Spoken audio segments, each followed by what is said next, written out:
민재가 한 걸음 다가왔습니다. 정숙은 본능적으로 뒤로 물러났어요. 엄마, 집 문서 어디 있어요? 뜬금없는 질문이었습니다. 정숙의 눈이 커졌어요. 왜 그걸? 마지막 기회예요. 집을 담보로 돈을 빌리면 변호사 비용이라도 마련할 수 있어요. 민재의 눈빛이 절박했어요. 하지만 정숙은 고개를 저었습니다. 봄날 아침 6시였습니다. 정숙은 늘 그랬듯이 정확히 이 시간에 눈을 떴어요. 창문 너머로 희미한 햇살이 들어오기 시작했죠. 옆에서는 남편 정호가 코를 골며 잠들어 있었습니다. 63세. 작년에 회사에서 정년퇴직한 남편은 요즘 늦잠 자는 재미에 푹 빠져 있었어요. 정숙은 조심스럽게 일어나 부엌으로 향했습니다. 탁자 위에는 어제 저녁에 덮어둔 가계부가 누워 있었죠. 25년 전 결혼하면서 시작한 습관이었습니다. 매일 아침 가장 먼저 하는 일, 어제의 지출을 정리하고 오늘의 계획을 세우는 것이었어요. 가계부를 펼치자 빼곡한 숫자들이 보였습니다. 어제 마트에서 35,000원, 약국에서 12,000원. 정숙은 혼잣말을 하며 계산기를 두드렸어요. 이달 생활비는 150만 원. 예산보다 10만 원 적게 썼습니다. 작은 성취감이 들었죠. 정호의 퇴직금과 연금으로 충분히 여유 있게 살 수 있었지만 정숙은 여전히 아끼며 살았습니다. 매달 100만 원씩 저축하는 것이 목표였어요. 아들 민재가 사업을 하고 있으니 언제 도움이 필요할지 모른다는 생각에서였죠. 민재 녀석, 요즘 연락이 뜸하네. 정숙이 중얼거렸습니다. 부동산 개발 사업을 한다며 의욕적으로 시작한 지 3년. 처음엔 자주 연락하며 잘 되고 있다고 했는데 최근 6개월은 거의 소식이 없었어요.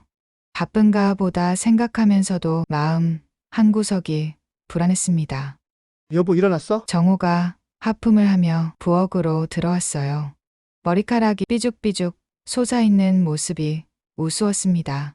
일찍 일어났네요. 정숙이 미소 지으며 대답했어요. 오늘 순덕이 만나기로 했거든요. 김순덕 선생 오랜만이네. 정호가 냉장고에서 물을 꺼내며 말했습니다. 순덕은 정숙의 고등학교 동창이었어요. 교사로 정년퇴직한 후 혼자 살고 있었죠. 남편과 일찍 사별하고 자식도 없어서 정숙이 자주 만나며 챙기는 사이였습니다. 요즘 순덕이가 투자 같은 걸 한다고 하던데. 정호가 걱정스러운 표정으로 말했어요. 정숙이 고개를 끄덕였습니다. 그러게요. 어디서 들었는지 부동산 투자가 좋다고 하더라고요. 조심해야 하는데 요즘 사기가 많잖아. 정호의 걱정에 정숙도 동의했어요. 하지만 순덕은 똑똑한 사람이니 알아서 잘하겠지 싶었습니다. 아침 식사를 마치고 정숙은 외출 준비를 했어요.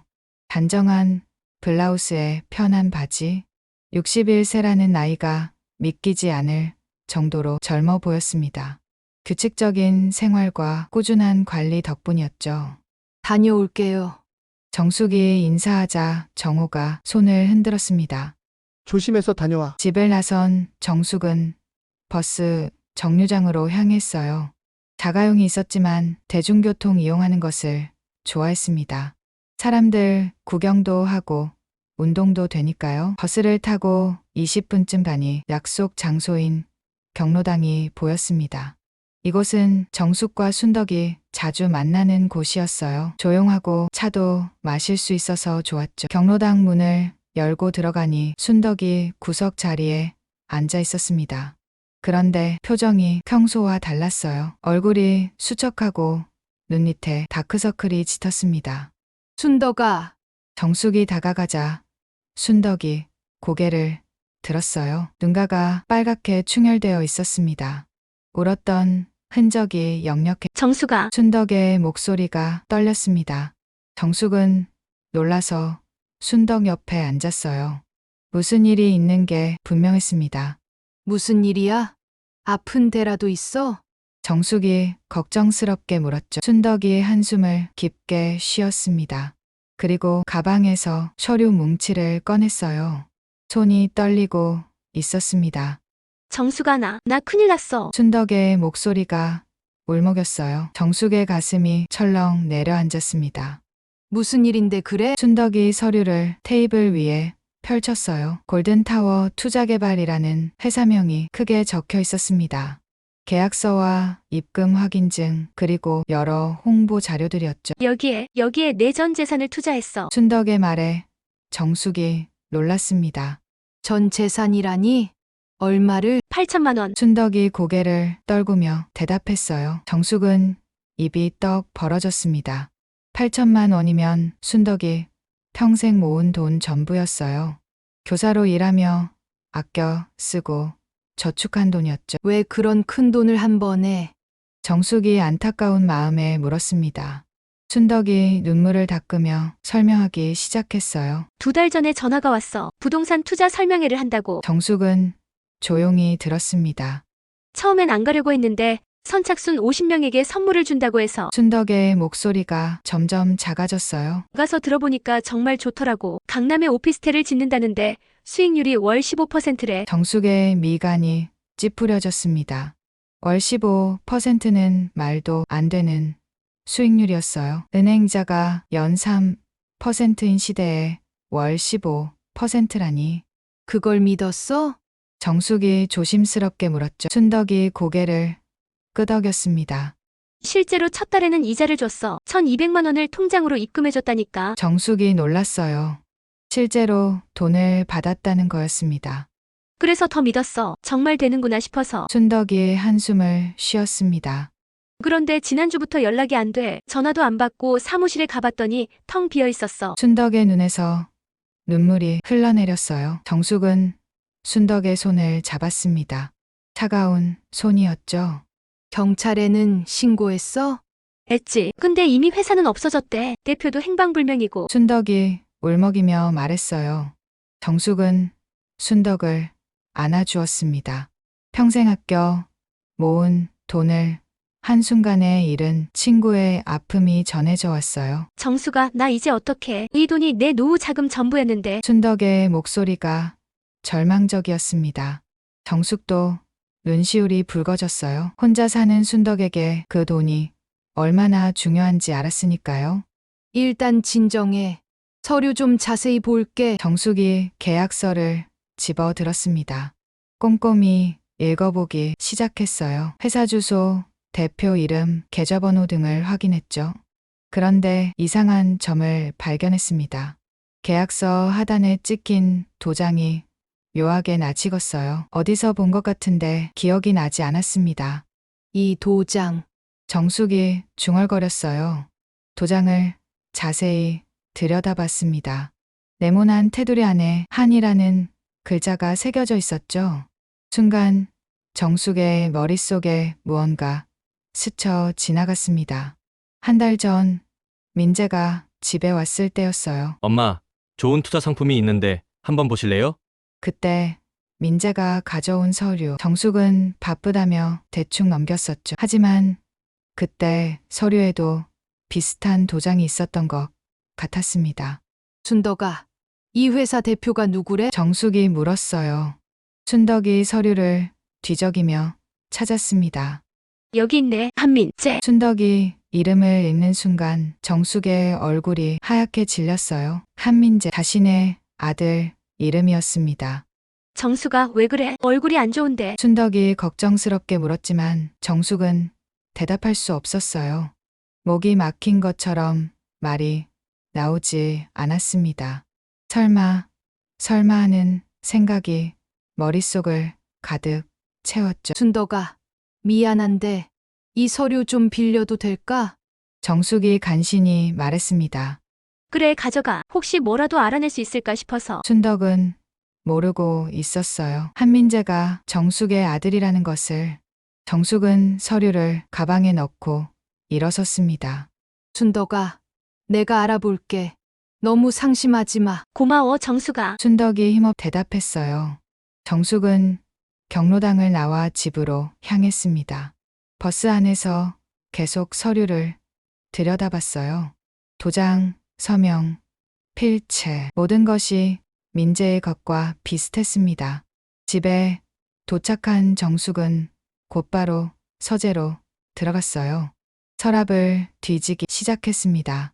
한 달 전 민재가 가져온 서류를 찾아야 했어요. 여기 있다. 정숙이 서류를 찾아냈습니다. 골든타워 투자개발 안내서라고 적혀 있었죠. 순덕이 준 서류와 비교해 봤어요. 도장이 똑같았습니다. 회사 주소도 계좌번호도 모두 일치했어요. 정숙의 손이 떨리기 시작했습니다. 우리 민재가 이런 일을. 믿을 수 없었어요. 자신이 낳고 키운 아들이 사기꾼이라니, 그것도 엄마 친구를 상대로 사기를 쳤다니. 정호가 방으로 들어왔습니다. 여보 뭘 그렇게 봐? 정숙이 고개를 들었어요. 눈에 눈물이 맺혀 있었습니다. 여보, 민재가. 정숙이 울먹이며 사실을 털어놨어요. 정호의 얼굴도 점점 굳어졌습니다. 뭐라고? 민재가 사기를? 정호가 서류를 빼앗아 봤어요. 한참을 살펴보더니 주저앉았습니다. 이게 정말 민재가 한 짓이란 말이야. 부부는 서로를 바라봤어요. 믿고 싶지 않지만 증거는 명확했습니다. 그때 현관문이 열리는 소리가 났어요. 엄마, 저 왔어요. 민재의 목소리였습니다. 정숙과 정호가 서로를 바라봤어요. 이제 아들과 마주해야 할 시간이었습니다. 민재가 거실로 들어왔어요. 35살. 한때는 촉망받는 부동산 개발업자였지만 지금은 초췌한 모습이었습니다. 수염도 깎지 않고 옷도 구겨져 있었죠. 엄마, 아빠 잘 계셨어요? 민재가 억지로 밝게 인사했습니다. 하지만 눈빛은 불안해 보였어요. 민재야. 정숙이 낮은 목소리로 말했습니다. 민재가 의아한 표정으로 소파에 앉았어요. 무슨 일 있어요? 정숙이 서류를 테이블 위에 올려놓았습니다. 골든 타워 투자개발 계약서였죠. 민재의 얼굴이 순간 창백해졌어요. 이게 왜 여기에? 민재가 더듬거렸습니다. 순덕이가 여기에 8천만 원을 투자했다더구나. 정숙의 목소리가 떨렸어요. 민재가 고개를 숙였습니다. 아무 말도 하지 못했죠. 정말 내가 한 짓이니? 정호가 물었어요. 민재가 고개를 들었습니다. 눈에 눈물이 고여 있었어요. 죄송해요. 작은 목소리로 대답했습니다. 정숙의 가슴이 무너져 내렸어요. 정말이었구나. 아들이 사기꾼이 되었구나. 왜 이런 짓을 한 거니? 정숙이 울먹이며 물었습니다. 민재가 머리를 쥐어뜯었어요. 사업이 망했어요. 빚이 15억이나 돼요. 정숙과 정호가 놀랐습니다. 15억이라는 금액이 너무 컸어요. 그래서 남의 돈을 훔친 거야? 정호의 목소리에 분노가 꼈습니다. 민재가 고개를 저었어요. 훔친 게 아니에요. 정말 사업을 하려고 했어요. 근데 자금이 계속 부족해서. 변명이었습니다. 정숙은 그것을 알았어요. 순덕이 돈은 어디 있니? 이미 다른 투자자들한테 이자로 줬어요. 민재의 대답에 정숙은 힘이 빠졌습니다. 전형적인 폰지 사기였어요. 신규 투자자 돈으로 기존 투자자에게 이자를 주는 방식. 결국은 무너질 수밖에 없는 구조였죠. 엄마, 민재가 정숙을 바라봤어요. 엄마 집 좀 담보로 빌려주면 안 돼요? 이번만 넘기면 정말 다시 일어설 수 있어요. 정숙은 믿을 수 없다는 표정으로 아들을 바라봤습니다. 사기를 치고도 또 돈을 요구하다니. 너 정말 미쳤구나. 정호가 소리쳤어요. 민재가 무릎을 꿇었습니다. 아빠, 제발요. 안 그러면 저 정말 죽을 수도 있어요. 빚쟁이들이 매일 찾아와요. 정숙은 아들을 바라봤어요. 한때는 자랑스러운 아들이었는데 이제는 범죄자가 되어 있었습니다. 그것도 어머니의 친구를 속인 파렴치한 사기꾼이었죠. 나가. 정숙이 차갑게 말했어요. 민재가 놀란 표정으로 어머니를 바라봤습니다. 당장 나가! 그리고 자수해! 정숙의 단호한 목소리에 민재가 비틀거리며 일어섰어요. 엄마가 날 버리는 거야? 내가 먼저 우리를 버렸어! 사기꾼이 되는 순간! 정숙이 고개를 돌렸습니다. 더 이상 아들의 얼굴을 볼 수 없었어요. 민재가 문을 나서며 말했습니다. 후회할 거예요. 위협처럼 들리는 말이었어요. 문이 콱 닫혔습니다. 정숙은 그 자리에 주저앉아 울었어요. 정호가 아내를 안아주었지만 위로가 되지 않았습니다. 평온했던 일상이 완전히 무너진 순간이었어요. 그리고 이것은 시작에 불과했습니다. 민재가 떠난 후 사흘이 지났습니다. 정숙은 그동안 잠을 제대로 자지 못했어요. 매일 새벽에 깨어나 천장을 바라보며 생각에 잠겼죠. 아들이 사기꾼이 되었다는 사실이 여전히 믿기지 않았습니다. 아침 6시 정숙은 여느 때처럼 가계부를 펼쳤어요. 하지만 오늘은 평소와 달랐습니다. 가계부 옆에는 순덕이 준 서류들이 높이 쌓여 있었죠. 정숙은 30년간 가계부를 쓰며 익힌 분석 능력을 발휘하기 시작했습니다. 날짜별, 금액별로 서류를 정리했어요. 투자자 명단, 입금 내역, 이자 지급 기록, 모든 것을 표로 만들어 정리했습니다. 패턴이 보이기 시작했어요. 신규 투자자가 들어오면 일주일 내에 기존 투자자에게 이자가 지급되었습니다. 전형적인 돌려막기였죠. 정호가 거실로 나왔습니다. 아내가 며칠째 서류와 씨름하는 모습을 보며 한숨을 쉬었어요. 정숙의 얼굴은 수척해져 있었고 눈 밑에는 다크서클이 짙었습니다.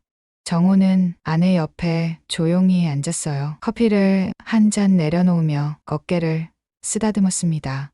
정숙이 고개를 들어 남편을 바라봤어요. 지친 미소를 지으며 커피를 한 모금 마셨습니다. 정숙은 다시 서류에 집중했어요. 투자자 명단을 자세히 살펴보니 놀라운 사실을 발견했습니다. 대부분이 60세 이상의 노인들이었어요. 그것도 혼자 사는 여성들이 대부분이었죠. 순덕처럼 은퇴 후 연금과 저축으로 생활하는 사람들이었습니다. 민재가 철저히 타겟을 정해서 접근했다는 증거였어요. 전화번호부를 뒤져 몇몇 투자자들에게 연락을 시도했습니다. 하지만 대부분 전화를 받지 않거나 만나기를 거부했어요. 창피함과 부끄러움 때문이었겠죠. 그러던 중 한 명이 만나겠다고 했습니다. 73세의 박영숙 할머니였어요. 다음 날 오후 정숙은 영숙을 만나러 갔습니다. 작은 원룸에 혼자 사는 할머니였어요. 방 안은 깔끔했지만 쓸쓸해 보였습니다. 영숙은 정숙에게 차를 대접하며 이야기를 시작했어요. 작년 겨울 설명회에 갔다가 민재를 만났다고 했습니다. 정숙은 가슴이 아팠어요. 자신의 아들이 이런 힘없는 노인들을 속였다니. 영숙의 이야기를 들으며 정숙은 메모를 했습니다. 민재가 어떤 방식으로 접근했는지, 어떤 말로 설득했는지 모든 것을 기록했어요. 영숙은 3천만 원을 투자했다고 했습니다. 평생 모은 돈의 절반이었어요. 처음 2달은 이자를 받았지만 그 후로는 연락이 끊겼다고 했죠. 정숙은 영숙의 손을 잡으며 미안하다고 했어요. 비록 말하지는 않았지만 마음속으로는 아들의 죄를 대신 사과하고 있었습니다. 집으로 돌아온 정숙은 더 많은 정보를 수집하기 시작했어요. 인터넷을 뒤지고 금융감독원 홈페이지를 살펴봤습니다. 비슷한 수법의 사기가 전국적으로 만연하고 있었어요. 특히 노인들을 대상으로 한 투자 사기가 급증하고 있었죠. 그때 전화벨이 울렸습니다. 모르는 번호였어요. 정숙이 조심스럽게 받았습니다. 한정숙 씨이신가요? 낮은 남자 목소리였어요. 네, 맞습니다. 저는 금융감독원의 이진호라고 합니다. 골든타워 투자개발건으로 연락드렸습니다. 정숙의 심장이 빠르게 뛰기 시작했어요. 진호는 민재의 회사를 조사 중이라고 했습니다. 피해자가 속출하고 있어서 공격적인 수사에 착수했다는 거였죠. 정숙은 망설였어요. 아들을 고발하는 것과 다름없었으니까요. 하지만 순덕과 영숙 그리고 다른 피해자들을 생각하니 망설일 수 없었습니다. 제가 가진 자료를 드릴게요. 정숙이 결심했어요. 다음 날 정숙은 금융감독원을 찾아갔습니다. 큰 건물이 위압적으로 느껴졌어요. 로비에서 기다리니 진호가 나타났습니다. 45세 정도로 보이는 단정한 외모의 남자였어요. 날카로운 눈빛이 인상적이었죠. 진호는 정숙을 조사실로 안내했습니다. 조용한 방에 마주 앉았어요. 정숙은 준비한 서류들을 꺼내놓았습니다. 며칠간 정리한 자료들이었죠. 진호가 서류를 살펴보며 감탄했어요. 정말 체계적으로 정리하셨네요. 정숙은 쓴웃음을 지었습니다. 30년간 가계부를 쓴 실력이었어요. 진호가 자료를 넘기다가 멈췄습니다. 이 패턴 완벽한 폰지 구조네요. 정숙이 고개를 끄덕였어요. 진호가 정숙을 바라봤습니다. 눈빛에 의구심이 보였어요. 한정숙 씨, 혹시 한민재와 어떤 관계이신가요? 정숙의 가슴이 철렁했습니다. 숨길 수 없는 순간이 왔어요. 한참을 망설이다가 정숙이 입을 열었습니다. 제 아들입니다. 진호의 눈이 커졌어요. 놀라움과 동정이 섞인 표정이었습니다. 정숙은 고개를 숙였어요. 부끄러움과 죄책감이 밀려왔습니다. 진호가 잠시 침묵하다가 말했습니다. 어머니가 아들을 고발하는 심정이 어떨지 짐작이 갑니다. 정숙이 고개를 들었어요. 눈에 눈물이 맺혀 있었습니다.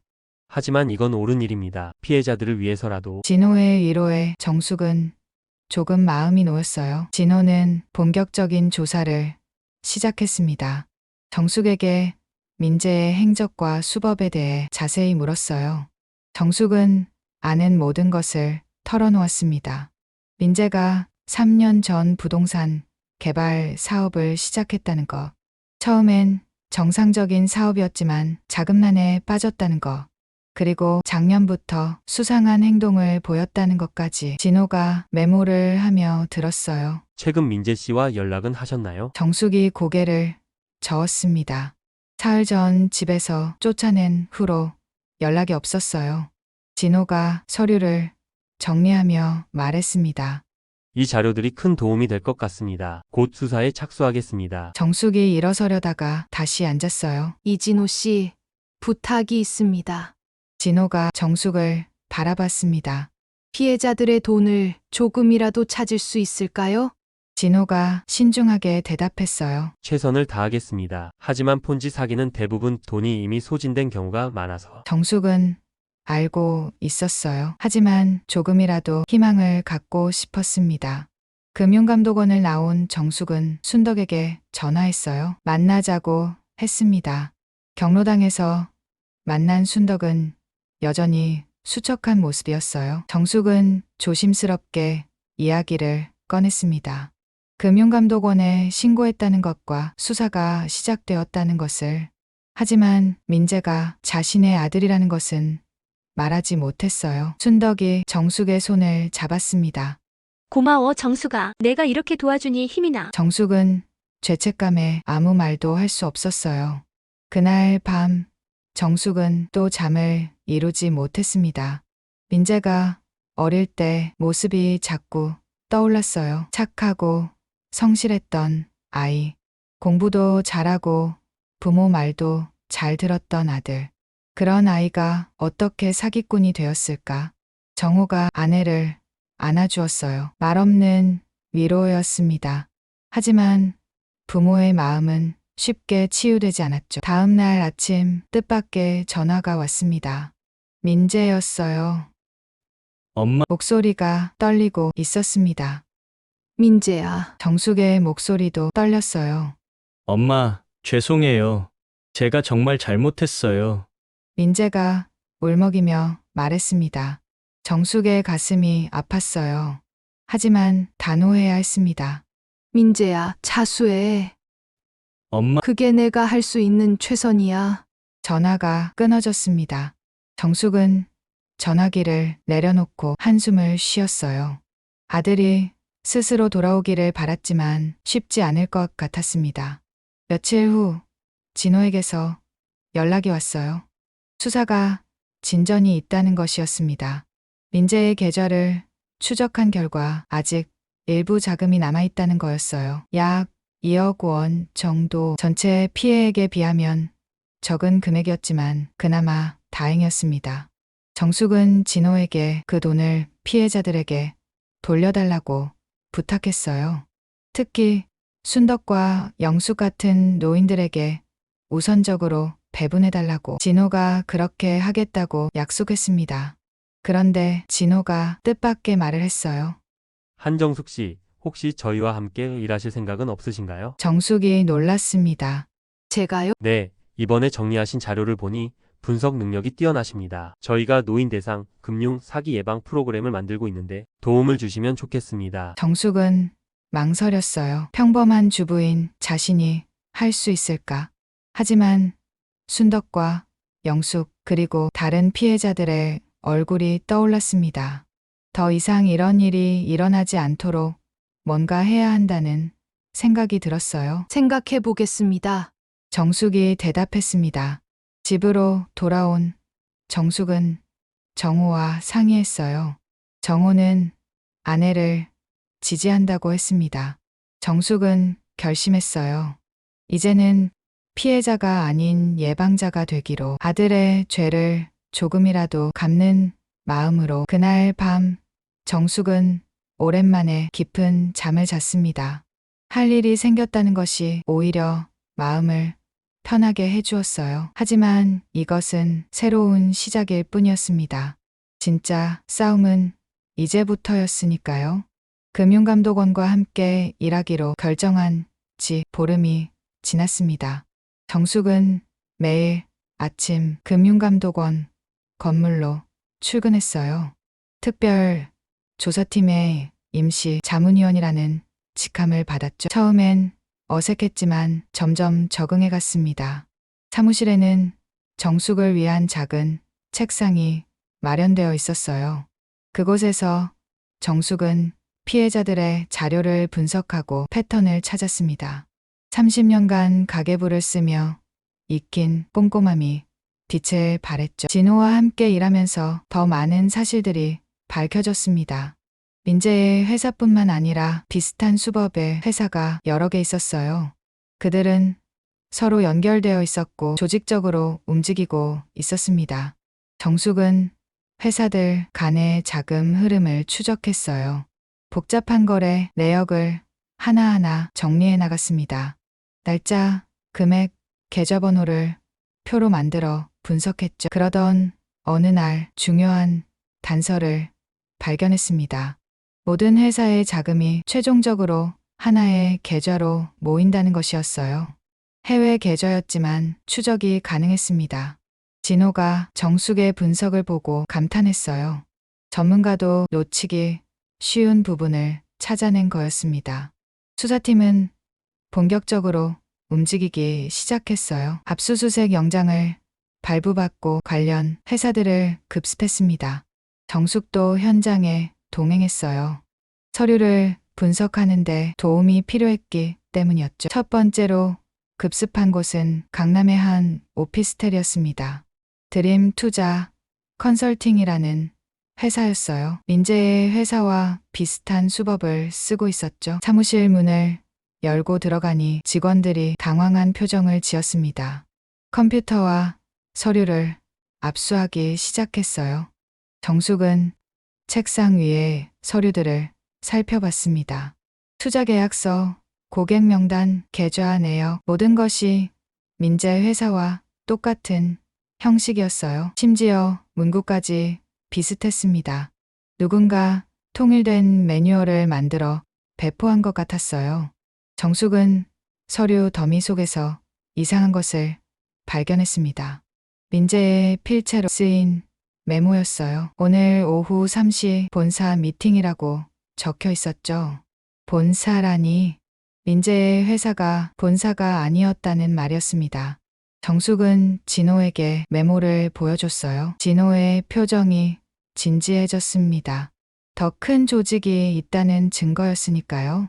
압수한 컴퓨터를 분석한 결과 충격적인 사실이 드러났습니다. 전국적으로 20여 개의 유사 회사가 있었어요. 모두 같은 방식으로 운영되고 있었죠. 피해자는 1,000명이 넘었고 피해 금액은 500억 원에 달했습니다.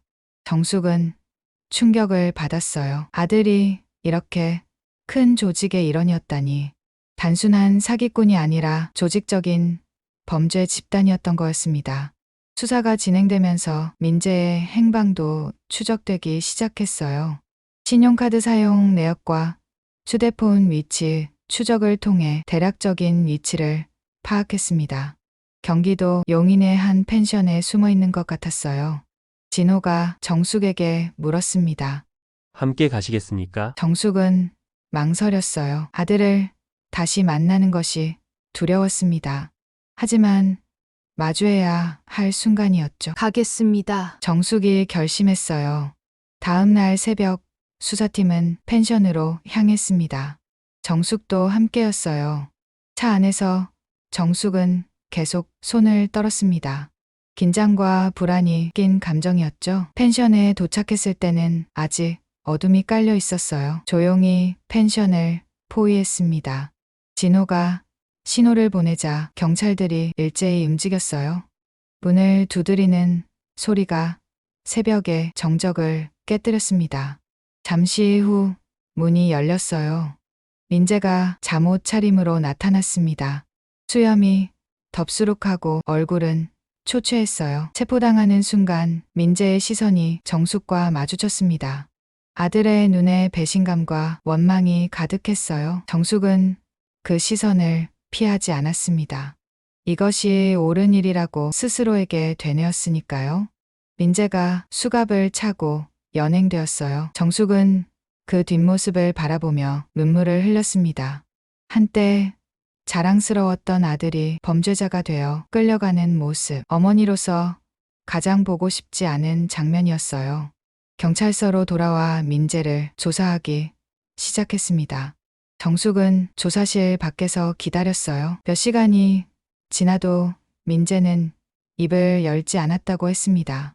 진호가 정숙에게 부탁했어요. 어머니가 직접 설득해 주실 수 있을까요? 정숙은 무거운 마음으로 조사실에 들어갔습니다.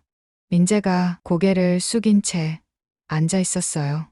정숙이 맞은편에 앉았습니다. 한참을 침묵이 흘렀어요. 민재야, 정숙이 먼저 입을 열었습니다. 민재가 천천히 고개를 들었어요. 눈이 충혈되어 있었습니다. 엄마가 날 팔았구나. 민재의 목소리는 차가웠어요. 정숙의 가슴이 아팠지만 흔들리지 않았습니다. 내가 한 일의 대가를 치러야 해. 그래서 행복해? 아들을 감옥에 보내니까. 민재가 비웃었어요. 정숙은 아들을 똑바로 바라봤습니다. 너 때문에 수많은 노인들이 평생 모은 돈을 잃었어. 순덕이도 그중 하나고. 민재가 고개를 돌렸어요. 죄책감이 보였지만 인정하고 싶지 않은 듯했습니다. 난 살려고 그런 거야. 빚쟁이들이 매일 찾아와서 협박했다고. 그래서 남의 돈을 훔쳐도 된다는 거니? 정숙의 목소리가 단호했어요. 민재가 주먹을 쥐었습니다. 엄마는 모를 거야. 평생 아빠 돈으로 편하게 살았으니까. 그 말에 정숙은 잠시 말문이 막혔어요. 하지만 이내 정신을 차렸습니다. 그래, 나는 직접 돈을 벌지는 않았어. 하지만 매일 아껴 쓰고 저축하며 정직하게 살았어. 너처럼 남을 속이지는 않았어. 민재가 고개를 숙였어요. 어머니의 말이 가슴에 박혔습니다. 정숙이 일어섰어요. 더 이상 할 말이 없었습니다. 민재야, 이제라도 진실을 말해. 누가 배후에 있는지, 조직이 어떻게 돌아가는지. 그게 내가 할 수 있는 최선이야. 정숙이 조사실을 나가려는 순간 민재가 입을 열었습니다. 김 회장이에요. 정숙이 돌아봤어요. 민재가 고개를 들고 있었습니다. 김상욱 회장? 그 사람이 모든 걸 기획했어요. 중요한 정보였습니다. 정숙은 진호에게 이 사실을 전했어요. 김상욱이라는 인물을 조사하기 시작했습니다. 60대의 전직 증권사 직원이었어요. 과거에도 유사한 금융사기 전과가 있었죠. 하지만 증거 불충분으로 풀려났던 인물이었습니다. 이번에는 확실히 잡아야 했어요. 수사팀은 김상욱의 행적을 추적했습니다. 그는 호텔에서 호화로운 생활을 하고 있었어요. 피해자들의 돈으로 말이죠. 정숙은 분노가 치밀어 올랐습니다. 노인들이 평생 모은 돈으로 저런 사치를 부리다니. 진호가 체포 작전을 세웠어요. 김상욱이 자주 가는 호텔 라운지에서 체포하기로 했습니다. 정숙도 현장에 갈 예정이었어요. 피해자들을 대표해서 그 순간을 목격하고 싶었으니까요. 체포 당일 저녁, 호텔 라운지는 화려한 조명 아래 사람들로 붐볐습니다. 김상욱은 구석 테이블에서 와인을 마시고 있었어요. 비싼 양복을 입고 여유로운 표정이었죠. 수사팀이 조용히 접근했습니다. 정숙은 입구 쪽에서 지켜보고 있었어요. 진호가 김상욱 앞에 섰습니다. 김상욱 씨, 금융감독원입니다. 김상욱의 표정이 굳어졌어요. 하지만 이내 여유를 되찾으며 웃었습니다. 무슨 일이신지 투자 사기 혐의로 체포합니다. 경찰이 수갑을 꺼냈어요. 김상욱이 저항했지만 소용없었습니다. 라운지에 사람들이 놀란 표정으로 바라봤어요. 김상욱이 끌려가면서 정숙과 눈이 마주쳤습니다. 그는 정숙이 누군지 모르는 듯했어요. 하지만 정숙은 그를 똑똑히 기억할 것이었습니다. 피해자들의 삶을 파괴한 주범으로 김상욱이 체포되면서 조직 전체가 무너지기 시작했어요. 관련자들이 줄줄이 검거되었습니다. 압수한 서류와 컴퓨터에서 모든 증거가 나왔으니까요. 정숙이 분석한 자료가 결정적인 역할을 했습니다. 복잡한 자금 흐름을 명확하게 정리한 덕분이었어요. 검찰은 김상욱과 민재를 포함한 주범들을 기소했습니다. 재판이 시작될 예정이었어요. 정숙은 증인으로 출석해야 했습니다. 아들을 법정에서 마주해야 한다는 것이 괴로웠지만 피할 수 없는 일이었죠. 순덕과 영숙을 비롯한 피해자들에게 연락이 왔어요. 일부 돈을 돌려받을 수 있다는 소식이었습니다. 전액은 아니었지만 그나마 다행이었죠. 순덕이 정숙에게 전화했습니다. 기쁨과 감사가 묻어나는 목소리였어요. 정숙은 순덕에게 모든 것을 털어놓고 싶었지만 아직은 때가 아니었습니다. 민재가 자신의 아들이라는 사실을 언젠가는 말해야 할 것이었지만 지금은 아니었어요. 그날 밤 정숙은 일기를 썼습니다. 오늘 큰 산을 넘었다. 하지만 아직 끝이 아니다. 재판이 남아있고 피해자들의 상처도 아물어야 한다. 무엇보다 내 마음의 상처도. 펜을 내려놓고 창밖을 바라봤어요. 별이 빛나는 밤하늘이었습니다. 정숙은 작은 희망을 품었습니다. 이 어둠이 지나면 새로운 아침이 올 거라고. 재판을 일주일 앞둔 어느 날이었습니다. 정숙은 증인 신문 준비를 위해 검찰청에 다녀오는 길이었어요. 집으로 가는 버스 안에서 휴대폰이 울렸습니다. 모르는 번호였어요. 정숙이 조심스럽게 받았습니다. 엄마, 민재의 목소리였어요. 정숙의 심장이 빠르게 뛰기 시작했습니다. 민재는 구속 상태였는데 어떻게 전화를 한 걸까요? 민재야? 어떻게? 보석으로 나왔어요. 민재의 목소리는 이상하게 차분했어요. 정숙은 불안감을 느꼈습니다. 엄마, 우리 좀 만나요. 할 얘기가 있어요. 정숙은 망설였어요. 민재를 만나는 것이 위험할 수도 있다는 생각이 들었습니다. 하지만 아들이었어요. 마지막으로 대화할 기회일지도 몰랐습니다. 어디서 만날래? 제가 어릴 때 자주 갔던 곳 있잖아요. 북한산 자락의 그 전망대요. 정숙은 그곳을 기억했어요. 민재가 초등학생 때 가족이 자주 갔던 곳이었죠. 절벽 위에 있는 작은 전망대였습니다. 알았어. 1시간 후에 보자. 전화를 끊고 정숙은 깊은 한숨을 쉬었어요. 무언가 불길한 예감이 들었지만 가야 했습니다. 아들과의 마지막 대화가 될 수도 있으니까요. 집에 들러 정호에게 메모를 남겼어요. 민재 만나러 갑니다. 북한산 전망대. 혹시 모를 상황에 대비한 것이었죠. 그리고 진호에게도 문자를 보냈습니다. 위치와 상황을 간단히 알렸어요. 북한산 입구에 도착했을 때는 해가 기울기 시작했습니다. 등산로는 한적했어요. 평일 저녁이라 사람이 거의 없었죠. 정숙은 천천히 산을 올랐습니다. 30분쯤 걸어 전망대에 도착했어요. 민재가 난간에 기대어 있었습니다. 석양빛이 그의 얼굴을 비추고 있었어요. 수염은 깎았지만 여전히 초췌해 보였습니다. 눈 밑에 다크서클이 짙었고 볼은 움푹 패여 있었어요. 왔네요. 민재가 돌아보며 말했습니다. 목소리에 감정이 없었어요. 정숙은 조심스럽게 다가갔습니다. 절벽이 바로 옆에 있어서 위험해 보였어요. 민재야, 무슨 할 말이 있어서. 엄마는 저를 정말 사랑했나요? 갑작스러운 질문에 정숙이 당황했어요. 당연하지. 내가 내 아들인데. 민재가 쓴웃음을 지었습니다. 그런데 왜 절 신고했어요? 정숙의 가슴이 아팠어요. 하지만 대답은 분명했습니다. 내가 잘못했으니까. 그게 옳은 일이었으니까.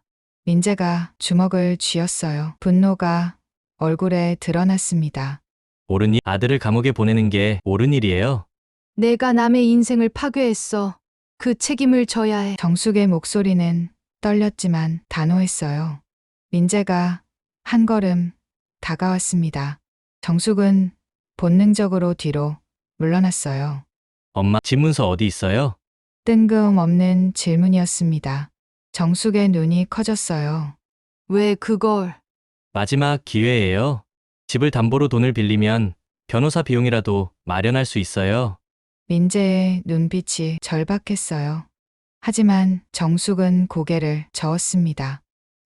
그건 너희 아빠와 내 노후 자금이야. 제가 감옥에 가는 것보다 그게 더 중요해요. 민재의 목소리가 높아졌어요. 정숙은 아들을 똑바로 바라봤습니다.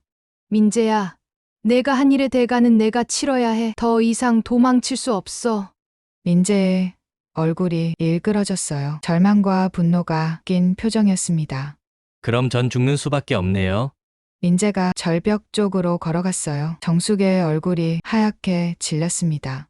민재야, 무슨 짓이야? 어차피 감옥에 가면 10년은 살 거예요. 그럴 바에야 민재가 난간을 넘으려 했어요. 정숙이 급히 달려가 민재의 팔을 잡았습니다. 안 돼! 모자가 실랑이를 버렸어요. 민재의 힘이 더 셌지만 정숙도 필사적이었습니다. 그때 민재가 정숙을 밀쳤어요. 정숙이 비틀거리며 뒤로 넘어졌습니다. 바닥에 머리를 부딪혀 잠시 정신이 아득해졌어요. 민재가 정숙을 내려다봤습니다. 눈에 눈물이 고여 있었어요. 엄마 미안해요. 민재가 다시 난간으로 향했어요. 그 순간 발소리가 들렸습니다. 진호와 경찰들이 뛰어오고 있었어요. 정숙의 문자를 받고 달려온 것이었습니다. 한민재 씨, 멈추세요. 진호가 소리쳤어요. 민재가 뒤를 돌아봤습니다. 이미 늦었다는 표정이었어요. 경찰들이 민재를 에워쌌습니다. 도망갈 곳은 없었어요. 민재가 무릎을 꿇고 주저앉았습니다. 체념한 듯한 모습이었어요. 진호가 정숙을 부축해 일으켰습니다. 괜찮으십니까? 정숙이 고개를 끄덕였어요. 머리가 좀 아팠지만 큰 상처는 없었습니다. 민재가 다시 수갑을 찼어요. 이번에는 보석이 불가능할 것이었습니다. 협박과 폭행이 추가되었으니까요. 민재가 연행되기 전 정숙을 바라봤어요. 엄마, 정말 미안해요. 제가 미쳤었나 봐요. 정숙의 눈에서 눈물이 흘렀습니다. 이제야 아들이 정신을 차린 것 같았어요. 하지만 너무 늦었죠. 민재야, 정숙이 다가가려 했지만 진호가 막았어요. 지금은 위험합니다. 민재가 경찰차에 태워졌습니다. 차가 떠나는 것을 보며 정숙은 그 자리에 주저앉았어요. 진호가 옆에 앉았습니다. 힘드시겠지만 잘하신 겁니다. 정숙이 고개를 저었어요. 아들을 잃었는데 뭘 잘했다는 건가요? 하지만 더 많은 피해자를 막으셨잖아요. 진호의 위로가 조금은 위안이 되었어요. 해가 완전히 지고 어둠이 내렸습니다. 정숙은 진호의 부축을 받으며 산을 내려왔어요. 집에 도착하니 정호가 현관에서 기다리고 있었습니다. 얼굴이 창백했어요. 메모를 보고 얼마나 걱정했을지 짐작이 갔습니다. 정호가 아내를 꼭 안아주었어요. 괜찮아? 정숙이 남편의 품에서 울음을 터뜨렸습니다. 그동안 참았던 감정이 한꺼번에 쏟아져 나왔어요. 정호는 아무 말 없이 아내를 안아주었습니다. 때로는 말보다 침묵이 더 큰 위로가 되는 법이니까요. 다음 날 정숙은 병원에 갔어요. 머리를 부딪힌 곳을 검사받기 위해서였습니다. 다행히 큰 이상은 없었어요. 약간의 타박상뿐이었죠. 병원에서 나오는데 순덕이 기다리고 있었습니다. 정호가 연락한 모양이었어요. 정수가 괜찮아? 순덕이 걱정스럽게 물었습니다. 정숙이 억지로 미소를 지었어요. 응, 괜찮아. 두 사람은 병원 앞 벤치에 앉았습니다. 봄바람이 부드럽게 불어왔어요. 정수가 고마워. 순덕이 갑자기 말했습니다. 나를 위해 이렇게 고생해줘서. 정숙은 순덕을 바라봤어요. 이제 말해야 할 때가 온 것 같았습니다. 순덕아, 사실 정숙이 입을 열려는 순간 순덕이 먼저 말했어요. 알아, 한민재가 내 아들이라는 거. 정숙이 놀랐습니다. 어떻게 진호 씨가 어제 전화로 알려줬어. 내가 얼마나 힘들었을지. 순덕이 정숙의 손을 잡았어요. 따뜻한 손이었습니다. 미안해, 순덕아. 내 아들이 너한테 그런 짓을. 정숙이 울먹였어요. 순덕이 고개를 저었습니다. 내 잘못이 아니야. 오히려 내가 나서서 해결해줬잖아. 두 친구는 서로를 바라보며 울었어요. 아픔을 나누는 것만으로도 위로가 되었습니다. 며칠 후 재판이 시작되었어요. 법정은 피해자들과 방청객들로 가득했습니다. 정숙은 증인석에 앉았어요. 민재가 피고인석에 앉아있는 모습이 보였습니다. 정장을 입었지만 얼굴은 여전히 초췌했어요. 검사가 정숙에게 질문하기 시작했습니다. 정숙은 알고 있는 모든 것을 진술했어요. 민재의 수법, 피해자들의 상황, 자금의 흐름, 모든 것을 상세히 설명했습니다. 민재는 고개를 숙인 채 듣고 있었어요. 한 번도 어머니를 바라보지 않았습니다. 부끄러움과 죄책감 때문이었겠죠. 변호사가 정숙에게 물었습니다. 증인은 피고인의 어머니시죠? 아들을 고발하는 심정이 어떠십니까? 정숙은 잠시 침묵했어요. 그리고 천천히 입을 열었습니다. 제 아들이지만 잘못은 잘못입니다. 피해자들의 고통을 생각하면 이것이 옳은 일이라고 믿습니다. 법정이 술렁였어요. 어머니가 아들을 고발한다는 것이 충격적이었나 봅니다. 재판이 끝나고 법정을 나오는데 민재가 정숙을 불렀어요. 엄마, 정숙이 돌아봤습니다. 미안해요. 정말 미안해요. 민재의 눈에서 눈물이 흘렀어요. 정숙도 울었습니다. 하지만 말은 하지 않았어요. 이미 모든 것이 늦었으니까요. 그날 저녁 정숙은 일기를 썼습니다. 오늘 법정에서 민재를 봤다. 내 아들이 아닌 피고인으로 가슴이 찢어지는 것 같았다. 하지만 후회는 없다. 이것이 정의였으니까. 창밖에는 비가 내리고 있었어요. 정숙의 마음도 비처럼 울고 있었습니다. 판결이 나오는 날이었습니다. 법원 앞은 이른 아침부터 사람들로 붐볐어요. 피해자들과 그 가족들, 그리고 취재진까지 이 사건이 얼마나 큰 관심을 받고 있는지 보여주는 광경이었죠. 정숙은 정호와 함께 법정에 들어갔습니다. 순덕도 함께였어요. 다른 피해자들도 하나둘 자리를 채웠습니다. 모두 긴장한 표정이었어요. 오늘의 판결이 그들의 미래를 좌우할 테니까요. 오전 10시 정각 판사가 입정했습니다. 법정이 순식간에 조용해졌어요. 모두가 숨을 죽이고 판결을 기다렸습니다. 김상욱이 먼저 호명되었어요. 주범으로서 가장 무거운 형을 받을 예정이었죠. 판사가 판결문을 읽기 시작했습니다. 피고인 김상욱에게 징역 15년을 선고한다. 법정이 술렁였어요. 15년이라는 형량에 피해자들은 안도했지만 여전히 부족하다는 표정도 보였습니다. 다음은 민재 차례였습니다. 정숙의 손이 떨렸어요. 정호가 아내의 손을 꼭 잡아주었습니다. 피고인 한민재에게 징역 7년을 선고한다. 정숙의 눈에서 눈물이 흘렀어요. 아들이 감옥에서 보내야 할 시간이었습니다. 민재가 고개를 숙인 채 판결을 받아들였어요. 항소하지 않겠다고 했습니다. 자신의 죄를 인정한다는 의미였죠. 재판이 끝나고 민재가 수의를 입고 나왔습니다. 호송차에 타기 전 잠시 정숙과 눈이 마주쳤어요. 민재가 입모양으로 미안해요라고 했습니다. 정숙은 고개를 끄덕였어요. 그것이 마지막 인사였습니다.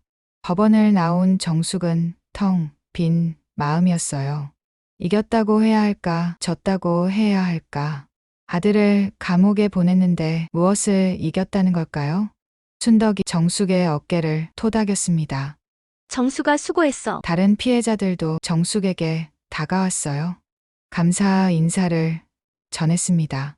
정숙이 없었다면 돈을 한 푼도 못 받았을 거라고. 하지만 정숙은 웃을 수 없었어요. 마음이 너무 무거웠으니까요. 집으로 돌아온 정숙은 민재의 방으로 들어갔습니다. 35년 동안 그대로인 방이었어요. 책상, 책장, 침대, 모든 것이 민재가 살던 때 그대로였죠. 책상 서랍을 열어봤어요. 오래된 사진들이 있었습니다. 민재의 어린 시절 사진들. 해맑게 웃고 있는 모습이 눈에 들어왔어요. 정숙은 사진을 가슴에 안았습니다. 그 아이가 어떻게 범죄자가 되었을까? 어디서부터 잘못된 걸까? 부모로서 무엇을 놓쳤던 걸까? 끝없는 자책이 밀려왔어요. 정호가 방으로 들어왔습니다. 아내를 뒤에서 안아주었어요. 자책하지 마. 우리가 잘못 키운 게 아니야. 그럼 왜 민재가? 정숙이 울먹였습니다. 정호가 한숨을 쉬었어요. 욕심이 너무 컸나 봐. 우리가 가르친 대로 살지 못한 거지. 두 사람은 한참을 그렇게 서 있었어요. 아들을 잃은 부모의 슬픔을 나누며 한 달이 지났습니다. 정숙은 금융감독원에서의 일을 계속했어요. 이제는 무기계약직 직원이 되었죠. 매일 새로운 사기 수법을 분석하고 예방 대책을 만들었어요. 전국을 돌며 교육도 했습니다. 경로당, 노인복지관, 주민센터, 어디든 불러주는 곳이면 갔어요. 절대 전화로 돈 이야기를 하지 마세요. 고수익을 보장한다는 투자는 모두 사기입니다. 의심스러우면 꼭 가족과 상의하세요. 정숙의 목소리는 진심이 담겨 있었어요. 자신의 아픈 경험에서 나온 조언이었으니까요. 교육을 받은 노인들은 정숙을 신뢰했습니다. 실제 피해를 막은 사례도 늘어났어요. 한 할머니는 정숙의 교육 덕분에 5천만 원을 지켰다고 감사 인사를 전했죠. 이런 소식들이 정숙에게는 위안이 되었습니다. 비록 아들은 잃었지만 더 많은 사람을 구하고 있다는 것이. 어느 날 교도소에서 편지가 왔어요. 민재가 보낸 것이었습니다. 정숙은 떨리는 손으로 편지를 열었어요. 엄마 잘 지내시나요? 여기서 많이 반성하고 있어요. 제가 얼마나 큰 잘못을 했는지 이제야 깨달았어요. 엄마가 저를 신고한 것이 옳았다는 것도 알아요. 그게 진짜 사랑이었다는 것도 7년 후에 나가면 새 사람이 되어 있을게요. 정직하게 살겠습니다. 엄마가 가르쳐준 대로 죄송하고 감사해요. 그리고 사랑해요. 민재. 정숙은 편지를 읽으며 울었어요. 아들이 드디어 깨달은 것 같았습니다. 늦었지만 다행이었어요. 정숙은 답장을 썼습니다. 짧지만 진심이 담긴 편지였어요. 민재야, 건강하게 지내렴. 엄마는 널 기다릴게. 언제나 내 엄마니까. 엄마. 편지를 붙인 후 정숙은 한결 마음이 가벼워졌어요. 아들과의 관계가 완전히 끊어진 것은 아니라는 안도감이었죠. 시간이 흘러 가을이 왔습니다. 정숙의 예방 교육은 전국적으로 유명해졌어요. 언론에서도 주목했습니다. 아들을 고발한 어머니의 용기라는 제목으로 기사가 났죠. 하지만 정숙은 유명해지는 것을 원하지 않았어요. 그저 조용히 자신의 일을 하고 싶었습니다. 순덕과는 여전히 자주 만났어요. 이제는 함께 교육을 다니기도 했습니다. 순덕도 자신의 경험을 나누며 다른 노인들을 도왔죠. 우리가 당한 것을 다른 사람은 당하지 않도록. 그것이 두 사람의 목표였어요. 정호는 아내를 자랑스러워했습니다. 아픔을 딛고 일어선 아내, 그 아픔을 다른 사람을 돕는 일로 승화시킨 아내. 당신은 정말 대단해. 정호가 자주 하는 말이었어요. 정숙은 그런 남편이 고마웠습니다.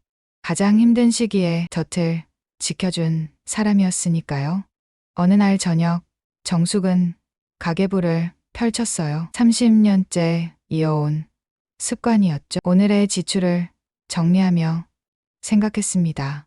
이 작은 습관이 큰 일로 이어질 줄은 몰랐다고. 가계부를 쓰며 익힌 분석력이 사기를 밝혀내는 데 도움이 될 줄은.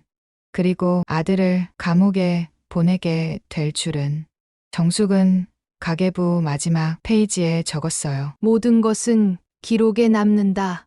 좋은 일도 나쁜 일도. 그리고 그 기록이 진실을 밝혀준다.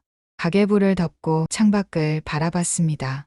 도시의 불빛이 반짝이고 있었어요. 저 불빛들 속에 얼마나 많은 이야기가 있을까? 얼마나 많은 아픔과 기쁨이 있을까? 정숙은 내일도 교육을 나갈 예정이었어요. 더 많은 사람을 만나고 더 많은 이야기를 들을 것입니다. 그리고 한 명이라도 더 지킬 수 있기를 바랄 것입니다. 민재가 출소하는 날까지, 아니 그 이후에도 계속. 이것이 정숙이 선택한 삶이었어요. 아들을 잃은 어머니가 아닌 많은 사람을 지키는 수호자로서의 쓸쓸하지만 의미 있는 삶이었습니다.